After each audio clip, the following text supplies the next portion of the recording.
나와 친구 되면 당신의 눈이 되어 세상을 보여드려요.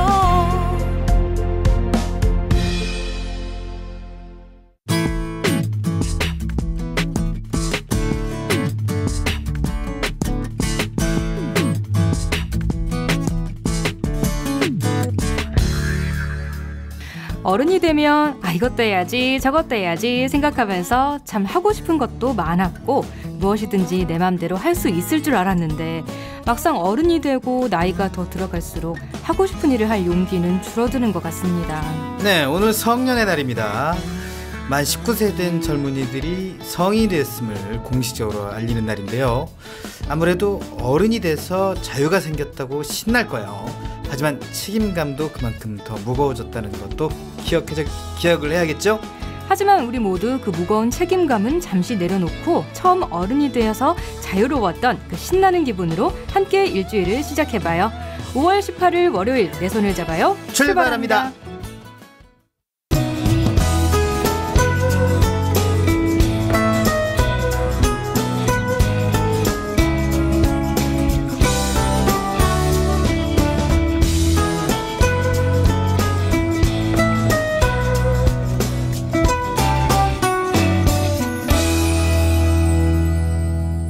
안녕하세요. 내 손을 잡아요. 진행의 권순철입니다. 안녕하세요. 홍옥희입니다. 자, 성년의 날 지난주에도 잠깐 얘기를 했었는데요. 그러겠죠. 그랬었죠.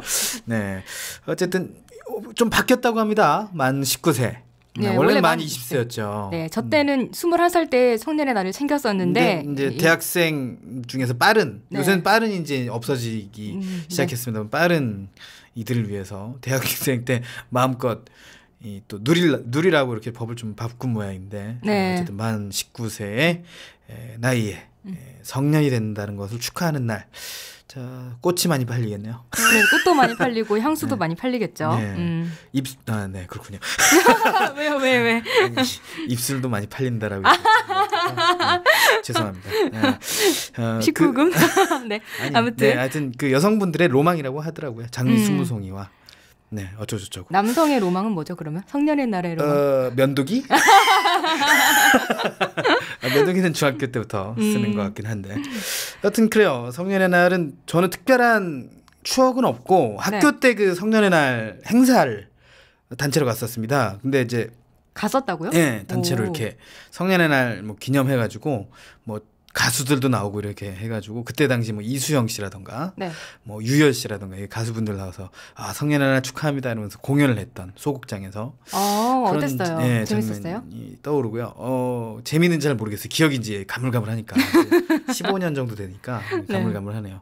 혹시 뭐 선물 받았다는 얘기 있었고 저희 학교는 그래서 왜냐면 그 성년의 날을 왜 기념을 하냐면 그 고등학생인데도 성년이 되는 사람들이 있었어요. 학교를 좀 늦게 들어가다 보니까. 네, 그래서 그런 성년의 날 행사를 좀 근사하게 했었는데 오키 씨 학교는 어땠습니까? 저 고등학교 3학년 때요. 네. 우리 학교에 전통이 있었는데 고3 학생들을 대상으로 그 한복을 입고 전통식으로 이렇게 성년식을 해요. 네. 부모님까지 다 모셔놓고 네네. 그래서 다 한복 입고 앉혀놓고 부모님과 사진도 찍고 그렇게 행사를 하니까 뭔가 마음가짐도 달라지고 뭔가 진짜 어른이 된 것 같고 좋더라고요. 네. 그때 기록이 남아있나요? 사진으로? 그죠? 사진 많죠. 그때는 정말 촌스러웠죠. 지금은 안 촌스럽다라는 걸 반증하는. 그렇죠? 막 이러고. 자, 빨리 코너 소개를 해야 되겠습니다. 네, 오늘 준비된 코너 뭐가 있죠? 네, 2015 서울세계시각장애 경기대회의 긴 여정이 끝났습니다. 폐막식 소식과 함께 마무리 소식 전해드릴 예정이고요. 다음으로는 복지TV 박정인 기자와 함께 장애계 뉴스를 정리해 전해드리는 시간 마련되어 있습니다. 그리고 저와 함께하는 주간 스포츠 영상 해설이 이어집니다. 그리고 다음으로는 정부에서 펼치는 다양한 일들을 알아보는 시간 세종 포커스도 준비되어 있습니다. 네, 코너를 본격적으로 시작하기에 앞서서 청취자들이 프로그램에 참여할 수 있는 방법 알려드립니다. 내 손을 잡아요에서는 여러분의 많은 참여를 기다리고 있어요. www.facebook.com/kbicktV로 메시지 주시거나 진행자에게 메시지를 보내주시면 됩니다. 그리고 인터넷에서 포피 채널을 검색하면 블로그를 통해서도 참여가 가능합니다. 방송에 참여하신 청취자분께는 문화상품권을 드립니다. 많이 많이 참여해주세요. 자, 그럼 오늘 내 손을 잡아요. 본격적으로 시작해 보겠습니다. 자, 2015 서울세계 시각장애인 경기대회 폐막했습니다. 폐막식 소식과 함께 마지막 정리하는 시간을 마련을 해야겠죠. 서울세계 시각장애인 경기대회 조직위원회 문화홍보부 이광영 씨 전화 연결되어 있습니다. 안녕하세요. 네, 반갑습니다. 네. 근데 처음에 저는 김보성 씨 목소리 나올 줄 알고 기다리고 있었는데 안 나오더라고요. 끝나가지고. 방송 사고구나. 그렇게 생각을 했는데 네. 방송이 안 끊어졌더라고요. 네네. 어쨌든 두 분을 또 뵐 수 있게 돼서 너무 반갑습니다. 네. 아무래도 네. 그 폐막이 실감이 안 나시는 것 같아요, 그죠? 네, 저는 아직도 뭔가가 있고 오늘도 경기가 부지런히 있고 또 메달 집계해야 되고 사소한 방송 올려야 되고 이런 게 막 떠오르는 거예요. 네. 네, 그러다 보니까는 내가 왜 이렇게 한가하지? 이런 생각이 들어요. 예. 그래도 조직위에서 좀 할 일이 남아 계시죠? 아직은 정리도 해야 되고 네. 또 이번 주까지는 여러 가지로 좀 분주할 것 같긴 하네요. 그렇습니다. 네. 자, 서울 세계 시각장애인 경기대회 이제 폐막을 알렸습니다. 네네.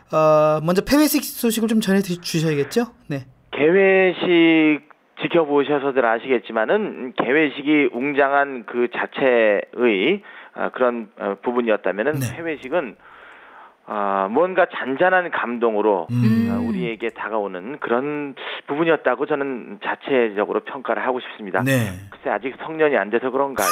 좀 그래요. 예. 그런데 이 폐막식 같은 경우에는 네. 저는 아쉬움을 좀 많이 남기면서 이렇게 끝날 줄 알았더니 어제 같은 경우는 아쉬움 반 또 풍요로운 그런 선물 받아가는 것 같은 그런 느낌 있죠? 네네. 그런 반 그렇게 어제 그 폐막식이 있었다고 생각을 합니다. 네. 참 많이들 어제 생각보다 좀 방문을 해주셨고 네. 또 그래서 서로 간에 나중에는 외국 선수들이 막 무대 위로 올라가가지고 그러니까 말이죠. 뛰고 하여튼 굉장히 축제 속에 맞습니다. 다음을 기약하는 그런 분위기였다고 생각을 합니다. 네. 그냥 어저께 보니까 러시아 선수들이 그날 어제 얼마나 왔었는지 모르겠지만 상당히 그 유럽권 선수들이 많이 경기에 폐막식에 참석한 것 같은 그런 느낌이 들더라고요. 네. 굉장히 신나고 환호성도 너무나 대단했어요. 마치 외국에서 스포츠 경기 볼 때 환호성 같은 그런 느낌도 들고 그러더라고요. 네. 그래서 어저께 이제 가수도 나오고 이제 조금 더 소개해드리겠지만 그런 분들 나올 때는 정말 환호성 대단했습니다. 네. 그 금메달, 은메달 이렇게 집계를 해보니까 러시아가 48개라는 금메달, 은메달 35개, 동메달 31개. 그리고 우크라이나가 금메달 16개, 은메달 11개, 동메달 11개. 그다음에 이란이 금메달 15개, 은메달 6개, 동메달 11개. 또 중국이 금메달 9개, 그다음에 은메달 15개, 동메달 9개. 그다음이 우리나라입니다. 대한민국인데 금메달 9개, 은메달 11개, 동메달 9개인데 우리나라가 그 남녀 유도에서 남자 유도 단체전이죠. 여기서 은메달 땄죠. 금메달을 땄으면 맞아요. 그랬으면 중국보다 앞서는 건데 말이죠. 그래서 우리가 4위로 이렇게 갈 수 있었는데 이런 생각이 들었고 이웃 사촌이라고 할 수 있는 참 밉지만 챙겨야 하는 일본. 이 방송인데 이거 이렇게 말씀드려도 되는지 모르겠어요. 하여튼 그 일본은 9위를 차지를 했네요. 9위. 그것도 잘한 겁니다. 네, 그럼요. 금메달 4개를 따가지고. 그 다음에 이제 41위가 프랑스, 헝가리, 인도네시아, 루마니아, 스웨덴 이렇게 차지를 했는데요. 동메달 1개로 41위를 차지를 했습니다. 그래서 58개국의 참가국 중에 45개국이 메달을 가져갔고요. 금, 은, 동의 주인이 어제 모두 다 가려졌죠. 동유럽권 그러니까 그 러시아나 우크라이나가 상당히 강세를 또 시각장애인 스포츠에서는 보이고 있네요. 근데 체력은 국력 이러잖아요. 근데 그게 별로 실감이 안 가더라고요. 그럴 것 같으면 미국이 단연코 치고 올라와야 되는데 그러게요. 미국은 금 하나, 동 하나로 24위인가? 네. 뭐 그렇게 됐더라고요. 네. 그런 걸 보면서 체력이, 국력이 맞기는 맞는데 요즘은 거기에다가 노력까지 붙어야 되는구나. 네. 뭐 그런 생각이 들었습니다. 그러니까 네. 사실 시각장애인에 관한 체육에 있어서는 네. 동유럽권이 굉장히 강하다. 대단히 강한 것 같아요. 예. 네, 저도 진짜 놀랐어요. 보통 러시아가, 올림픽 하면 미국이나 중국이 강세인데 1, 2위를 항상 차지하잖아요, 두 나라가. 그렇죠. 근데 그렇죠. 예. 네. 주로 러시아, 미국이 다 시각장애인 경기에서는 네. 전혀 이렇게 순위권에 보이지를 않는단 말이에요. 네, 그런 네. 게 진짜 신기하네요. 네, 그렇죠. 이 앞으로 이제 6회 대회, 7회 대회가 어떻게 발전할지 모르겠지만 우리나라는 분명히 저기 그 6회 대회 때는 이런 식으로만 가면은 금메달 한 12, 3개는 충분히 딸 수 있다. 저는 그런 생각을 하거든요. 네. 이번에 사실 처음 대회하는 경기 종목도 있었잖아요. 네, 역도도 그렇고요. 쇼다운도 그렇고 체스도 그렇고. 그렇죠. 네. 체스도 사실 이번에 처음이라고 하더라고요. 근데 어제 체스에서 은메달이 나왔거든요. 네. 근데 은메달을 물론 이제 성적 가지고 따지는 건지 뭐 가지고 따지는 건지 모르겠지만 이창숙 선수가 이제 은메달을 땄단 말이에요. 네. 근데 전적은 1승 5패였거든요. 네. 그러니까 이게 어떤 수준인지는 잘 모르겠더라고요. 네. 어떤 기준에서 이게 하는 건지는 잘 모르겠고요. 그 어제 폐회식은 마음은 볼 수 있어라는 그런 컨셉으로 해서 열정의 울림은 계속될 것입니다라는 주제로 진행이 됐습니다. 네. 그 식전 공개 행사로 그 선수단 맞이 공연이 있었는데 소프라노 김경란님 또 하트 챔버 오케스트라 협연이 있고 그 다음부터 이제 공식 행사가 있었는데 그 개최국 국가 연주도 있었고 또 그 하이라이트 영상이 있었는데 하이라이트 영상이 또 굉장히 볼만했다고 그래요. 그렇죠. 저희가 또 현장 해설로 굉장히 볼만했고 상당히 감명 깊었다. 네. 그 다음에 이제 이병돈 한국 시각장애인 스포츠연맹 회장님의 환송사, 또 손병도 조직위원장님의 시각장애인 그 경기대 조직위원장이죠. 폐회사. 그 다음에 이제 김종 문화체육부 문화체육관광부 제1차관의 폐회 선언이 있었는데 끝에 폐회 선언을 영어로 하시더라고요. 네, 그러니까요. 이채로웠습니다, 사실. 상당히 그 독특한 거였어요. 네. 그 다음에 이제 19 공연이 졌는데. 굉장히 환상적이었고 정말 눈물이 찔끔할 정도의 그런 직접 감동을 안겨다 주었습니다. 직접 들으셔야 돼요. 그래요? 네, 포피 채널에서 내일 아마 녹음 중계를 보내드릴 예정인데. 그리고 이 자료들은요. 그 넓은 마을이라고 저희 동호회 넓은 마을 사이트 아시죠? 네네. 넓은 마을 공개 자료실 10번 기타방에 가시면은 여기에다 개폐회식 자료라든가 이런 부분들이 모두 다 지금 올라가 있습니다. 네, 저희도 이제 KBIC도 팟캐스트를 통해서 다운받아서 다시 들을 수 있고요. 네. 근데 어저께 그 초대 가수 투빅 노래 잘하죠. 상당히 반응이 좋았습니다. 그래서 이 정도의 사람들이 오기까지는 상당한 로비가 진행료를 많이 줬어요. 출연료를 많이 줬어요. 네.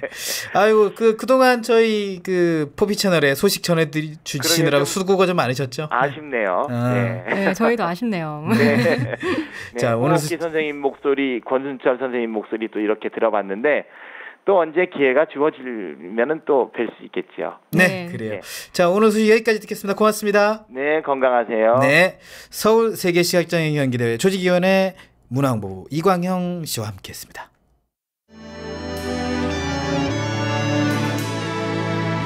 이 순간 이곳에 너와 나 우리 하나 되어 모두 함께 넘어가 큰 세상 향해 두 팔 벌려 이 순간 서로가 함께 우리 하나 되어 날개 활짝 펴고 세상 향해 외쳐 가슴 뛰는 순간에 우리 함께 걸으며 함께 빛이 되어 밝게 빛내고 싶어 시작해 꿈을 펼쳐 느껴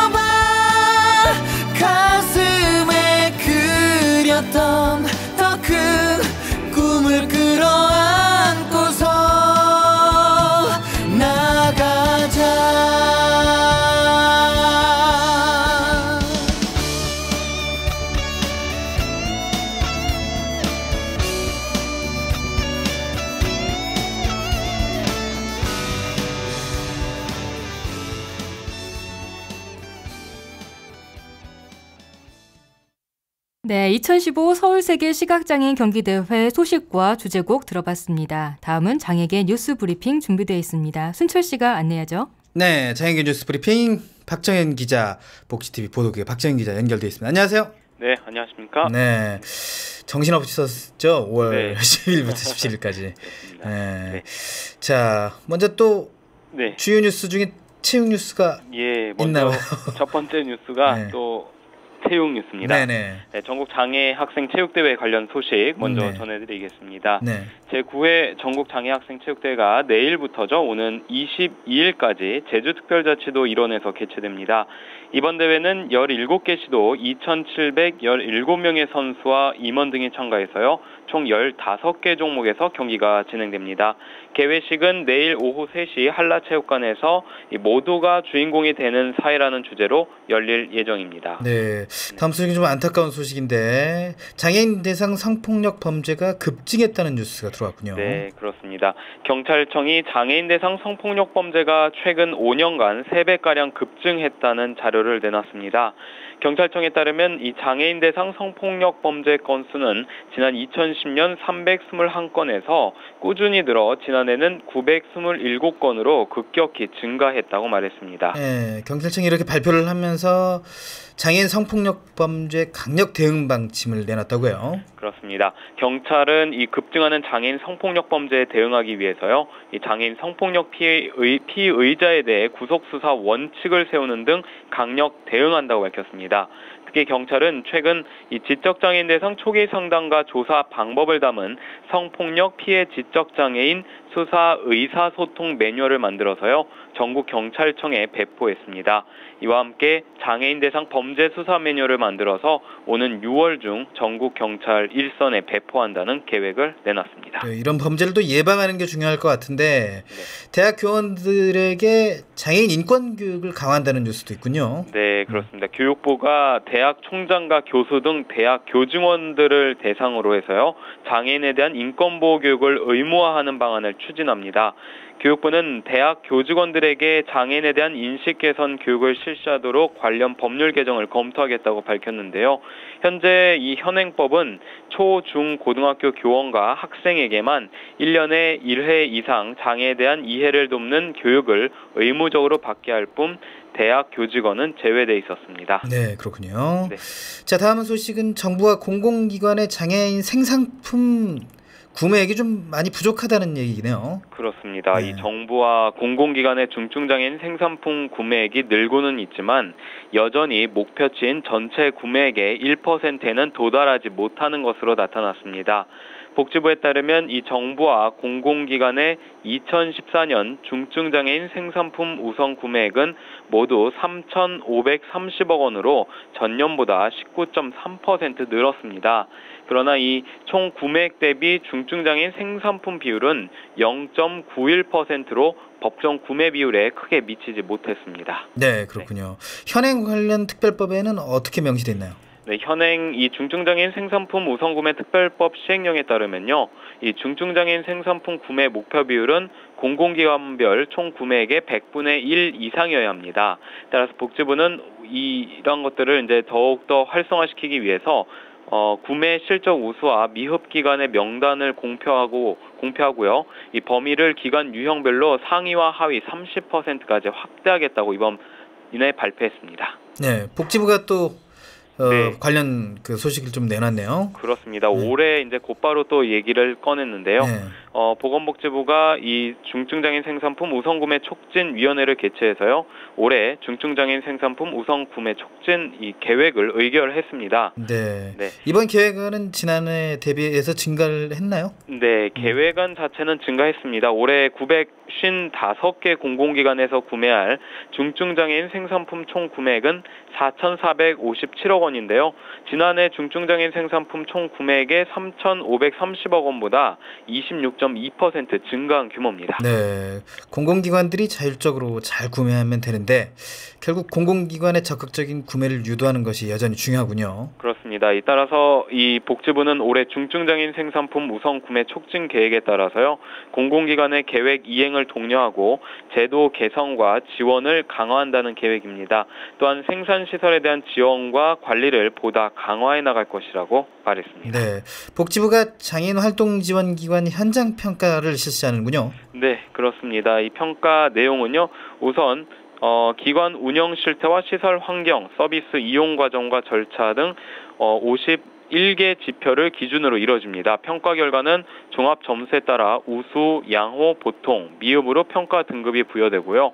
12월 중에 이제 복지부와 시군구 홈페이지에 공개될 예정입니다. 네, 방통위가 8개 광역 단체하고 함께 업무 협약을 체결을 했군요. 어떤 네. 내용입니까?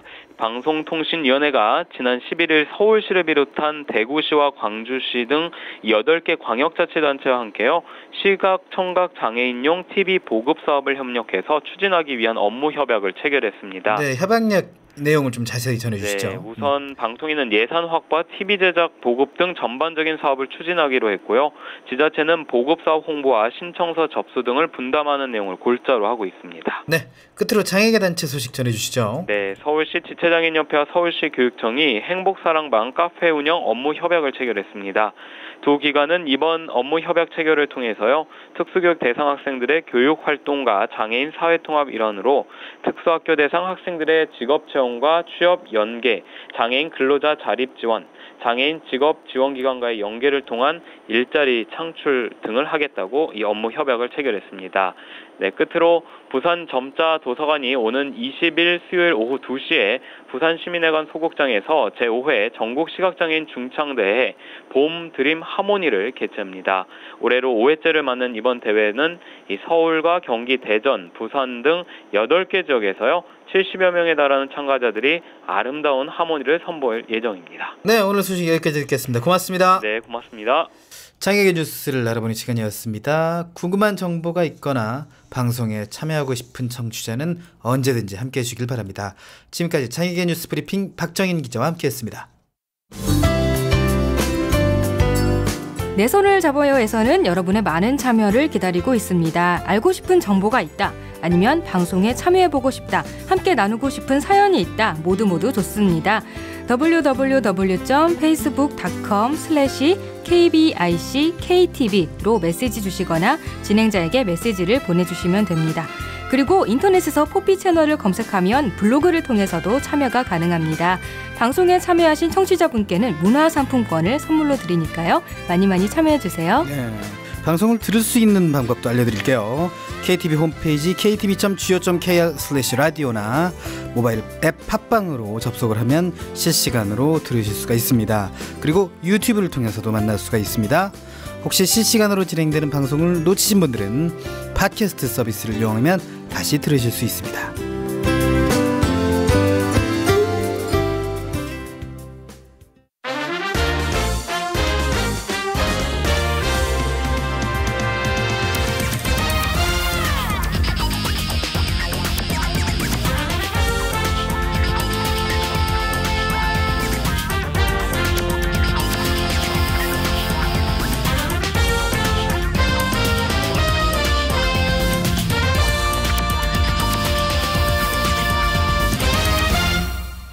여러분은 지금 KTV 인터넷 라디오 포피 채널 내 손을 잡아요와 함께하고 계십니다. 첫 코너 장애계 뉴스 브리핑 함께하셨고요.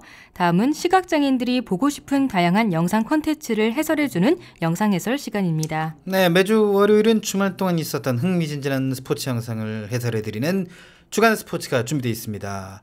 자, 오키 씨가 이제 진행을 할 텐데. 네.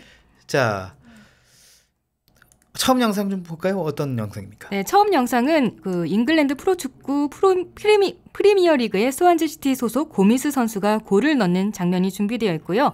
두 번째로 KBO 리그 롯데 자이언츠의 최준석 선수가 하는 홈런 세리모니의 의미, 마지막으로 축구팀 FC 서울에 입단한 박주영 선수의 첫 필드골을 준비했습니다. 네, 그럼 스완지 시티의 고메즈 선수 골 장면부터 보죠.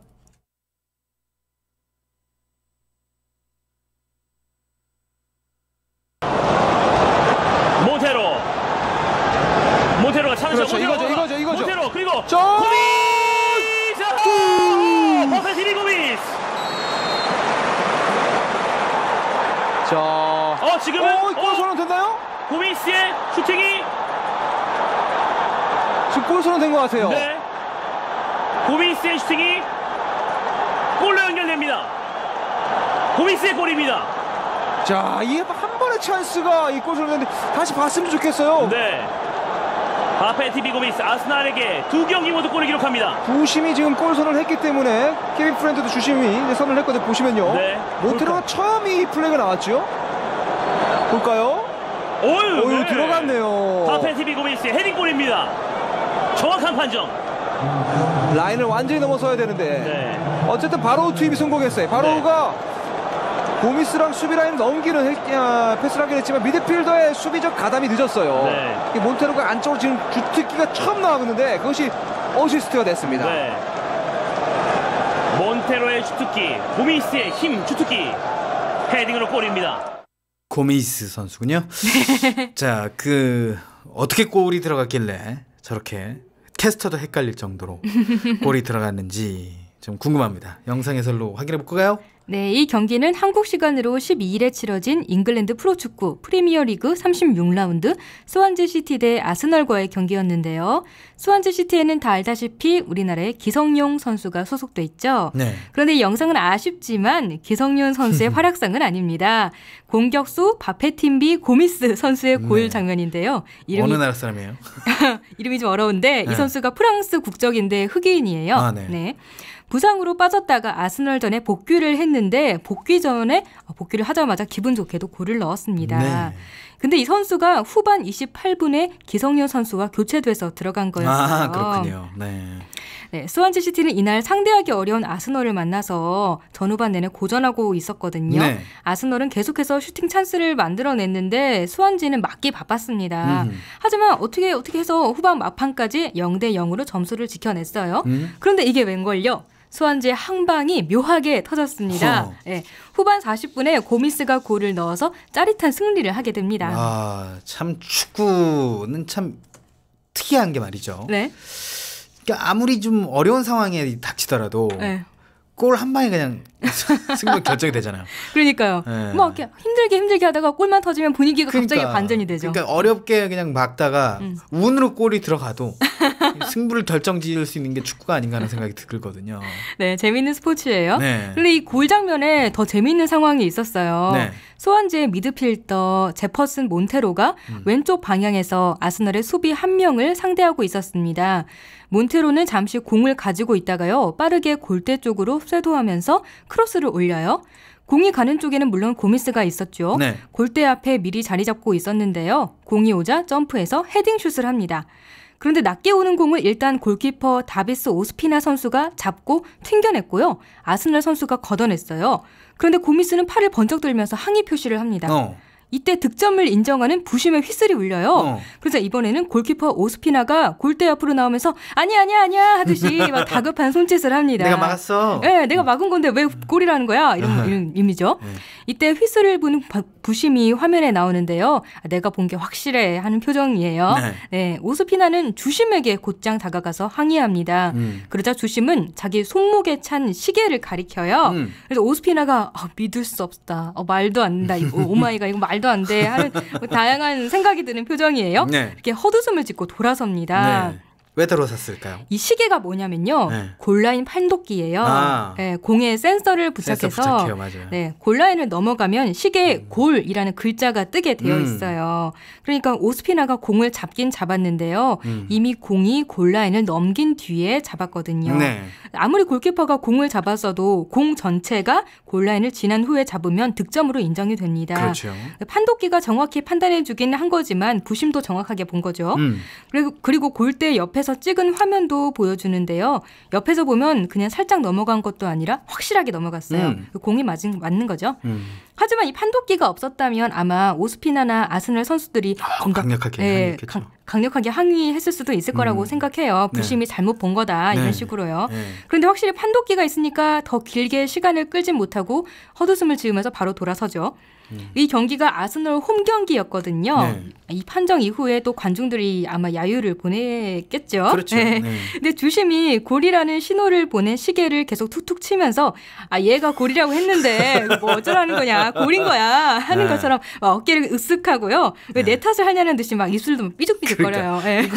내 골이라고 표시돼 있어서 맞다고 했는데. 네, 기계가 그렇다잖아요. 네. 네. 이 판독기가 EPL에 2013-2014 시즌부터 도입이 됐다고 해요. 순철 씨는 이 스포츠 경기에 판독기가 도입되는 거에 대해서 어떻게 생각하세요? 일단 시대 변화가 아닐까 하는 생각이 드는데요. 왜냐면 사실 스포츠에서도 네. 여러 가지 장비도 변화가 되고 지금의 그쵸. 축구공이 예전 축구공은 아닌 거 아니에요. 그렇죠. 네, 또 야구의 경우도 야구 배트도 그렇고.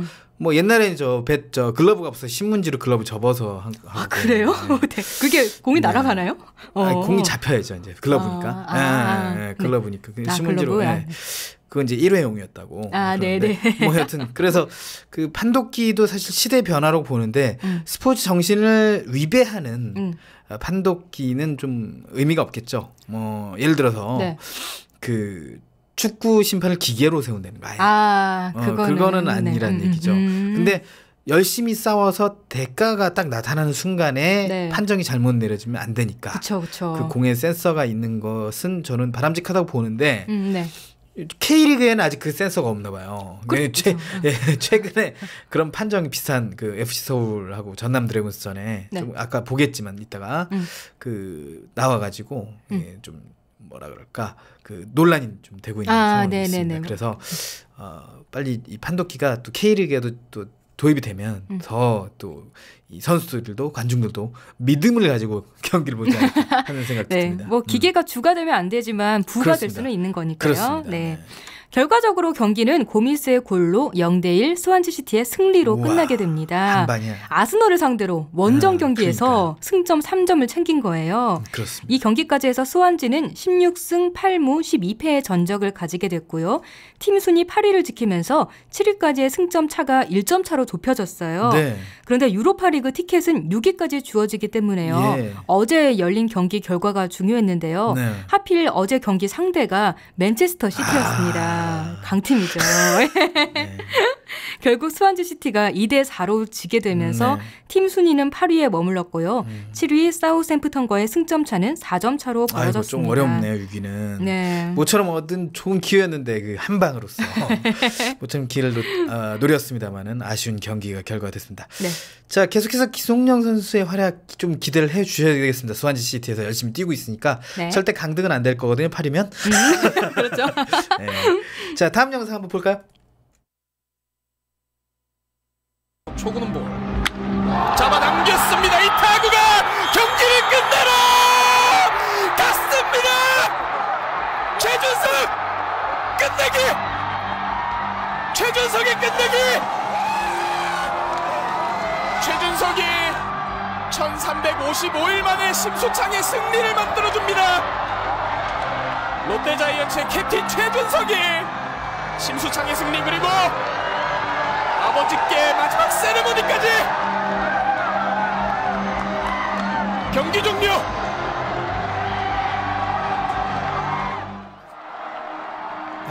이 몸쪽으로 들어오는 직구, 빠른 공을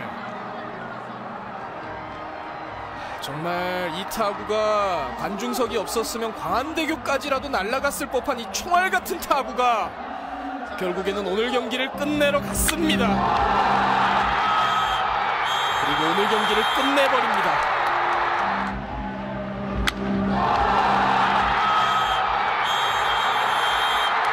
최준석의 끝내기포.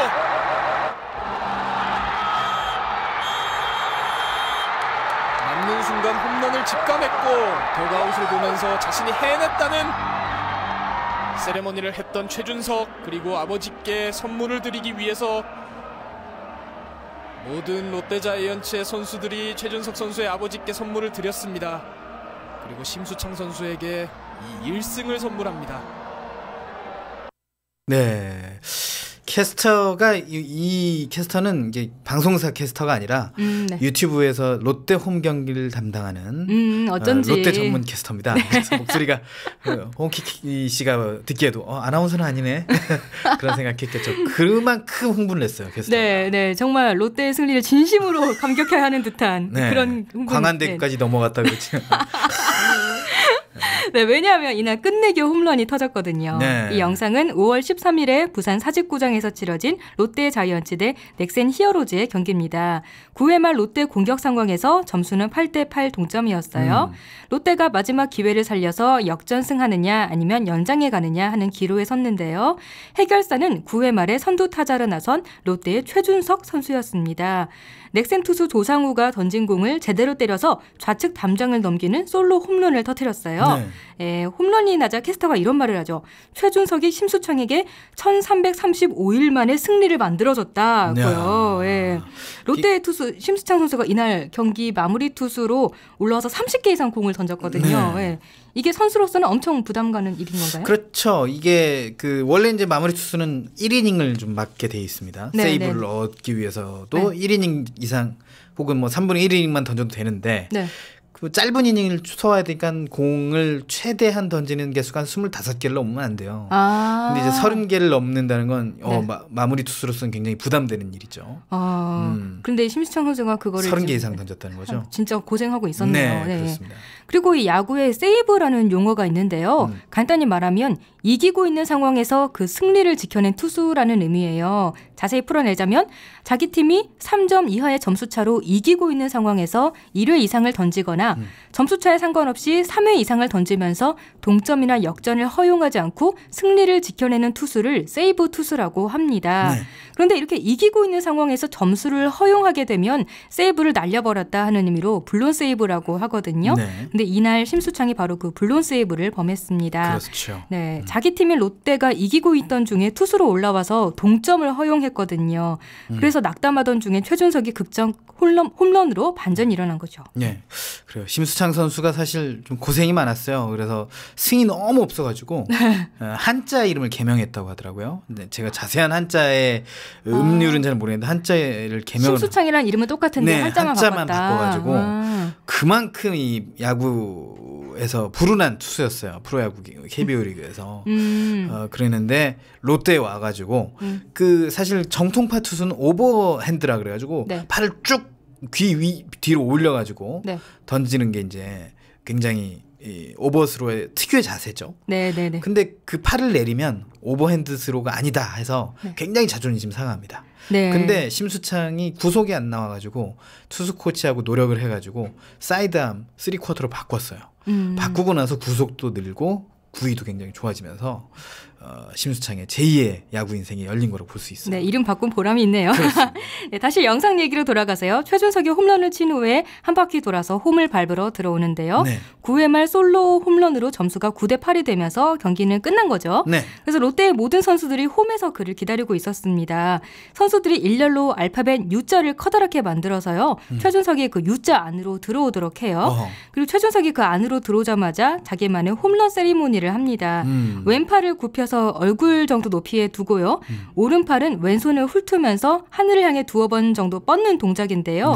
이 동작을 두고 팬들 사이에서 되게 추측이 많았나 봐요. 그렇죠. 그런데 미디어 데이 때 이 이유가 밝혀졌죠? 네, 미디어 데이 때 말이죠. 그 여러 가지 질문을 좀 하지 않습니까? 팬들의 질문도 직접 전해주기도 하고. 근데 이제 그 팬이 그런 질문을 한 거예요. 최준석 선수 홈런 세리머니 할 때 한 팔을 하늘로 2번 이렇게 졌던데 그거 경기 끝나고 나서 족발 2인분 먹으려고 한 거 아니냐. 근데 이제 좌중이 웃음바다가 된 거예요. 그죠. 저도 이렇게 웃음이 났는데. 최준석 선수마저도 웃음이 났는데 근데 결국에는 굉장히 슬픈 사연이었어요. 오키 씨가 좀 소개해 주시죠. 네, 이게 뭐냐면 중학교 2학년 때 돌아가신 아버지를 기리면서 하늘에 있는 아버지에게 보내는 메시지다. 이런 의미가 담긴 세리머니였었죠. 네, 근데 참 큰 웃음이 나왔으니. 네, 어쩌다 보니까 연관 검색어에 최준석 족발이라고 있더라고요. 어쨌든 이게 홈런을 치고 나서도 최준석은 어김없이 아버지에게 보내는 세리머니를 하는데요. 더 감동적인 건 롯데 선수들도 다 같이 이 동작을 함께 한다는 거예요. 수많은 손들이 하늘을 향해 뻗는 걸 보면서 진짜 이런 게 동료애고 팀이 아닐까 하는 생각이 들었습니다. 그리고 이제 족발 수십 인분이 그런 거죠. 네. 어쨌든 아버님을 비하하시는 건 아니고요. 네. 네. 자, 어쨌든 최정선 선수 굉장히 감동적인 세레모니네요. 네네. 이제 그래요. 마지막 영상을 보겠습니다. 이어받고 있는 고명진. 한번 접고 중앙으로. 자, 앞쪽에 박주영. 박주영. 그대로 오른발 막혔고 살았습니다. 왼발. 박주영. 후반 30분. 박주영의 올 시즌 두 번째 골을 만들어냅니다. 네, 박주영의 움직임이 한번 나왔어요. 네. 수비 달고 공간으로 움직여주면서 첫 번째 슈팅 타임이 좀 늦었습니다만 네. 재차 볼을 뽑아내서 아주 멋진 마무리가 되었습니다. 그렇죠. 네.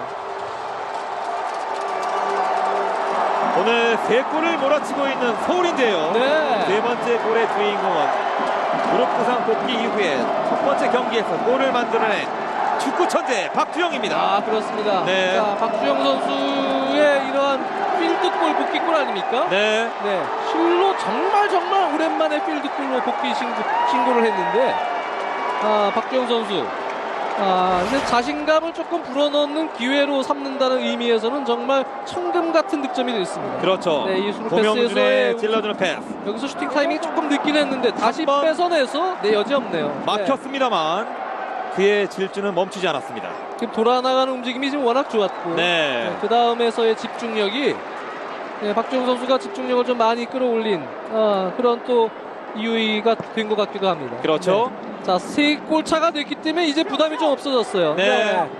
더욱더 공격적으로 밀어붙이는 이제 서울인데 최용수 감독이 몰리나의 투입도 준비를 하고 있네요. 이제는 수비적으로 잠그는 것보다는 선수들에게 완전히 자신감을 넣어주기 위한 아마 교체가 되는 것 같습니다. 그렇죠. 네. 자, 박주영이 얼마나 골입니까? 네. 정말 오랜만에 골을 보는 것 같네요. 네, 반갑죠. 이 경기는 지난 토요일에 상암 경기장에서 열린 전남 드래곤즈와의 승부였는데요. FC 서울에 입단하면서 K리그로 돌아온 박주영 선수가 첫 필드골을 터뜨렸다는 의미가 있는 경기였습니다. 네. 박주영은 시즌 시작하고 5경기를 치렀는데 2골을 넣은 기록이 있어요. 첫 골은 페널티킥이었고요. 두 번째 골이 이날 넣은 필드골입니다. 그쵸, 그래요. 참 필드골 넣기 참 힘들었다, 박주영 선수. 그런 생각도 드는데요. 자, 골 장면 좀 소개해 주시죠. 네, 박주영은 이날 후반 17분에 김현성과 교체돼 투입됐고요. 그로부터 약 10분이 지난 후에 서울의 고명진 선수가 전남 진영에서 공을 몰고 가면서 전방으로 패스를 했습니다. 그리고 그 공을 문전에서 박주영이 잡았어요. 전남 수비수 2명이 바로 따라붙었는데요. 처음에 박주영의 슛 판단이 늦어서 수비수가 먼저 태클을 걸었어요. 그런데 수비 발에 정확하게 맞질 않아서 공이 크게 멀어지지 않았고요. 네. 그 기회를 놓치지 않고 박주영이 공을 향해 달려가서 페널티 라인 안쪽에서 슛 자세를 취합니다. 골키퍼가 박주영을 향해 빠르게 달려나왔지만 이번엔 골키퍼가 늦었어요. 네. 공은 이미 낮고 빠르게 날아가서 골망을 가릅니다. 네. 처음에 슛 기회를 놓쳤더라도 끝까지 포기하지 않고 공만 보고 집중하니까 골로 연결될 수 있었던 그게 거예요. 이제 스트라이커의 본능이고 그쵸. 또 사람들이 박주영 선수에게 가장 원하는 모습이기도 하고요. 그렇죠. 사실 이전에 4경기에서는 박주영의 슈팅이 한 개도 없었거든요. 네. 근데 이날 경기에서만 2개의 슈팅을 했고 그중에 하나가 들어갔습니다. 자신감을 회복하는 계기가 분명히 됐을 그렇습니다. 거예요. 그리고 또 FC 서울의 입장에서도 제가 이제 들은 소식에 의하면 9경기 동안 경기당 한 골밖에 없었어요. 네. 그러면 이길 수가 없잖아요. 그렇죠. 한 골만 넣어서는 팬들 입장에서 재미도 없고, 그렇죠. 그래서 이진법 축구라는 그런 말도 있었는데 이진법 축구래. 0과 1밖에 없는. 점수차 1과 0밖에 없는 그래서 이진법 축구라는 말도 있었는데 이날 처음으로 다득점 승리를 했어요. 3대 0으로 이겼고요. 그리고 또 처음으로 연승을 했고 또 리그 순위도 10위에서 5위로 많이 올라갔고 이래서 여러모로 서울에게는 참 의미가 있는 이번 경기였습니다. 또 서울의 별명이 또 있잖아요. 네, 슬로우 스타터라고 해서 시즌 초반에는 엄청 이렇게 하위권을 지지부진하다가 막판에 갑자기 폭발력으로 이렇게 상승을 해서 슬로우 스타터라는 말이 있는데 이번에는 이렇게 순위도 5위로 괜찮고 해서 이번에 서울의 모습이 뭔가 달라졌다, 기대가 된다 하는 팬들의 그런 말들이 있었습니다. 그래요. 최용수 감독은 4마리 토끼를 잡았다 이런 평가가 있군요. 네. 그래도 항상 승리가 고픈 게 스포츠잖아요. 네. 자, 앞으로 더 어떤 모습을 좀 보여줄지 기대가 되고요. 오늘 주간 스포츠는 여기까지입니다.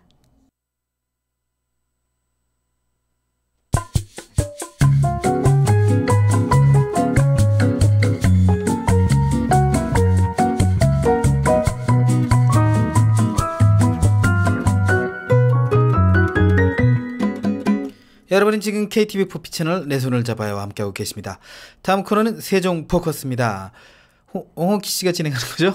네, 오늘 세종 포커스는 성년의 날을 맞아서 청소년에 대한 이야기를 하려고 하는데요. 우리나라는 고등학교까지 의무 교육이긴 하지만 학교를 떠난 청소년이 28만 명이나 된다고 합니다. 네. 그래서 오늘 세종 포커스에서는요, 학교를 떠난 28만 명의 청소년을 지원하기 위해서 정부가 내놓은 종합관리 대책에 대해 알아보려고 합니다. 그래요. 옥희 씨가 진행해 주시죠. 네, 학교 생활에 적응하지 못하고 학교를 떠나는 청소년이 아까 말씀드렸듯이 매년 6만 명이 넘는다고 합니다. 그래서 정부가 이런 학교 밖 청소년들을 위해서 지원 대책을 내놨는데요. 청소년들이 학교를 떠나지 않도록 도와주고 만약 어쩔 수 없이 떠나더라도 학업과 진로를 지도받을 수 있도록 한다는 게 핵심입니다. 그래서 여성가족부 김숙자 학교 밖 청소년 지원 과장님 연결해서 학교 밖 청소년 지원 대책에 대해 이야기 나눠보겠습니다. 안녕하세요. 안녕하세요. 네네. 우리나라의 학교를 떠난 청소년이 무려 28만 명이나 되고 또 매년 6만 명씩 늘어나고 있다고 해서 저는 진짜 깜짝 놀랐어요. 왜 이렇게 많은 건가요? 학업 중단 청소년의 중단 사유는 학년에 따라 다소 차이가 있습니다. 네. 초등학교 학생 같은 경우에는 해외 유학 가는 비율이 높고요. 네. 중학교는 초등학교보다는 좀 낮지만 여전히 해외 유학 비율이 한 47%로 네. 높고 그 다음에 이어서는 이제 장기 결석자들 비율이 한 27%로 높습니다. 네. 반면에 고등학생은 학교 부적응이 51% 이상으로 가장 높습니다. 네, 이렇게 나이에 따라 이유가 다양하군요. 네, 근데 네. 고등학교는 부적응자가 훨씬 더 많은 거고요. 네, 여성가족부가 이렇게 학교 밖 청소년들을 위해서 대책을 마련한 거는 이번이 처음으로 알고 있는데요. 이 대책을 내놓게 된 배경은 어떻게 되나요? 앞에서도 말씀하신 것처럼 네. 매년 6만여 명의 청소년이 학교를 떠나고 있고 네. 그 아이들이 학교를 떠나면 어디서 무엇을 하고 있는지 모르는 청소년이 누적해서 28만 명으로 추산하고 네. 있습니다. 네. 학교 밖 청소년도 우리 미래의 소중한 인적 자원이지 않습니까? 그렇죠. 그래서 비록 학교라는 시스템에는 적응하지 못했지만 그들이 다시 사회에 잘 적응할 수 있도록 지원하는 것은 매우 필요하다고 생각을 합니다. 그렇죠. 그래서 여성가족부를 포함한 교육부, 관계부처가 합동으로 네. 그동안 각각이 지원했던 대책들을 종합하고 체계화하는 종합 대책을 마련하는 데 의미가 있습니다. 네, 이런 학생들을 나라가 돌봐준다는 게 참 중요하다는 생각이 듭니다. 그래서 오는 29일에 학교 밖 청소년 지원법이 시행이 되면 학교장은 학교를 떠난 학생들에게 반드시 학교 밖 청소년 지원센터의 존재를 알리고 지원을 받을 수 있도록 연계해야 되는데요. 이 대책으로 학교 밖 청소년들이 받을 수 있는 지원은 어떤 게 있을까요?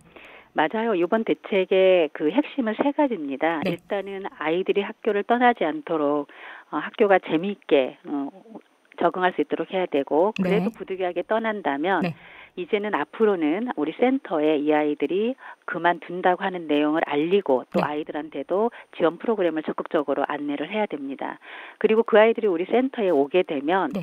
전문 상담부터 학업 지원 또는 직업훈련 연계 네. 다시 말해서 그 아이들이 학업만이 아닌 다른 그 사회에 적응할 수 있는 프로그램을 다양하게 실시를 하는데요. 네. 조금 더 구체적으로 말씀을 드리면 애들 유형에 따라서 다르게 지도를 해야 됩니다. 그렇죠. 계속 학업을 하고자 하는 애들은 검정고시 이수를 하거나 네. 또는 대안학교, 학교는 안 다녔어도 상급학교 진학을 위한 프로그램을 지원을 하고요. 네.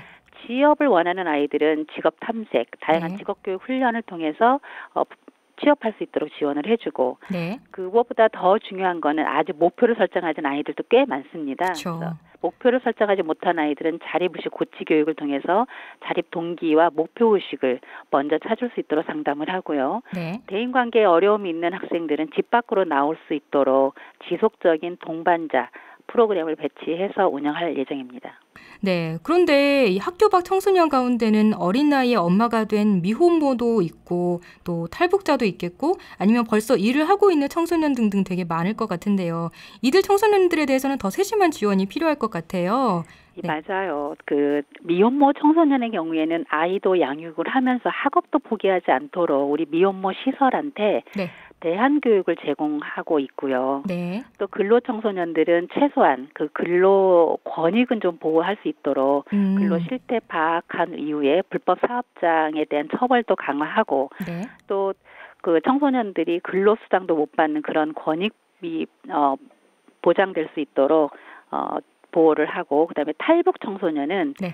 탈북 청소년 밀집 지역으로 직접 찾아가서 네. 상담과 멘토링을 통해서 우리 사회에 적응할 수 있는 지원에 방점을 두고 추진할 예정입니다. 네, 그런데 제가 생각하기엔 학교 밖 청소년들에게 가장 힘든 거는 자신을 비행 청소년이나 아니면 다른 존재로 보는 듯한 사회의 시선이나 편견 이런 게 아닐까 하는데요. 맞아요. 학교 밖 청소년들 저희가 간담회를 통해서 의견을 수렴해 보면은 네. 마치 학교 밖 청소년은 비행 청소년이라는 사회적 편견이 가장 그들을 의기소침하고 어렵게 만들고 있는 것 같습니다. 그래서 이러한 사회적 인식을 개선하기 위해서 저희는 다양하게 고민을 하고 있는데요. 네. 무엇보다 학교 밖 청소년들이 비행 청소년이 아니라는 다양한 그 사회 재적응 프로그램들을 담은 내용을 동영상으로 제작을 해서 네. 방송 매체 또는 SNS 등을 통해서 전파를 할 예정이고요. 네. 그러한 프로그램들을 방송으로 제작을 해서 전파하는 등 다양한 인식 개선련 캠페인도 전개해 나갈 예정입니다. 네, 역시 미디어가 파급력이 크니까요. 네, 근데 청소년들이 이런 좋은 정책을 누려야 되잖아요. 어떻게 하면 지원을 받을 수 있을까요?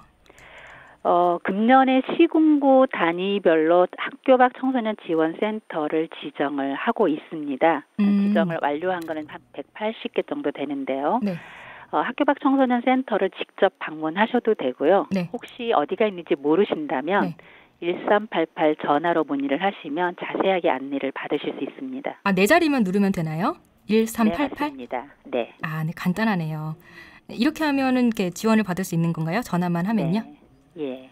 네, 역시 이런 거는 간단해야 이렇게 기억도 잘 되고 그렇겠죠. 네, 지금까지 여성가족부 김숙자 과장과 함께 학교 밖 청소년 지원 대책에 대해 들어봤습니다. 과장님 오늘 말씀 감사합니다. 예, 고맙습니다. 네, 학교를 떠나면 쉽게 소외되는 학교 밖 청소년들. 이들이 우리 사회의 소중한 구성원으로 성장할 수 있도록 앞으로도 정부의 지속적인 지원이 뒷받침됐으면 합니다. 지금까지 세종포커스였습니다. 네, 참 학교 밖에 있다고 해서 무조건 비행 청소년이다 이런 편견 진짜 좀 고쳐야 될 것 같다는 것을 이번 인터뷰에서 좀 안 것 같아서 좀 좋았습니다. 네, 그렇죠. 자, 5월 18일 월요일 내 손을 잡아요. 저희가 준비한 소식은 여기까지입니다. 네, 저희는 내일 오후 1시에 다시 찾아오겠습니다. 네, 지금까지 진행의 권순철, 홍옥희였습니다. 함께해 주신 여러분 고맙습니다.